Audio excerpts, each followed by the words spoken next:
নমস্কার, কেমন আছেন আপনারা? আশা করি আপনারা সকলেই খুব ভালো আছেন। এই যে আমরা সকলে মিলে রেডি হয়ে গেছি আজ পুরী যাওয়ার জন্য।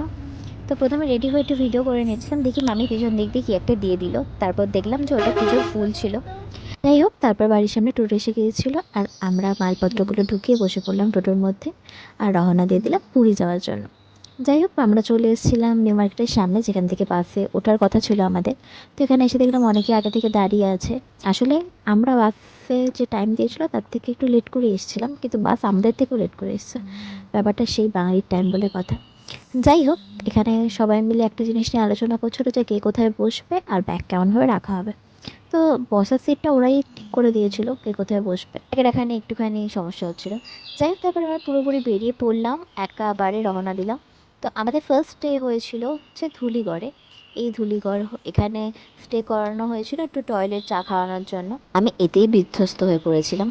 ব্যাপারটা হচ্ছে আমি এত লং জার্নি কখনো করিনি, তখন বোধহয় 2.5 ঘন্টা জার্নি করেছি, তাতেই আমার এই অবস্থা।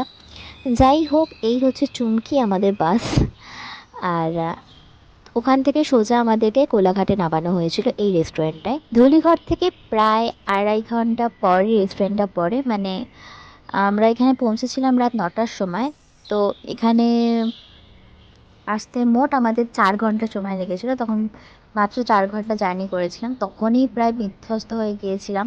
ভেবেছিলাম ভাই কী হলো, কতটা জার্নি আর কখন পৌঁছাবো, মানে বুঝতেই পারিনি যে বাসটাই আমাদের একটা ঘর হয়ে যাবে ছোটোখাটো। একটু তো টায়ার্ড হয়েই গেছিলাম, চোখ মুখের অবস্থা দেখে তোমরা বুঝতেই পারছো। এখানে এসে সবাই মিলে চা খেলাম। আর এদিকে তারপরে দিয়ে দিয়েছিল খেতে। এখানে আসলেই নামানো হয়েছিল এই কারণে যাতে আমাদের রাতের রান্নাটা এখানে করা হয়েছিল, তারপর আমরা খেয়ে দিয়ে চলে যাওয়ার এরকম ব্যাপার ছিল।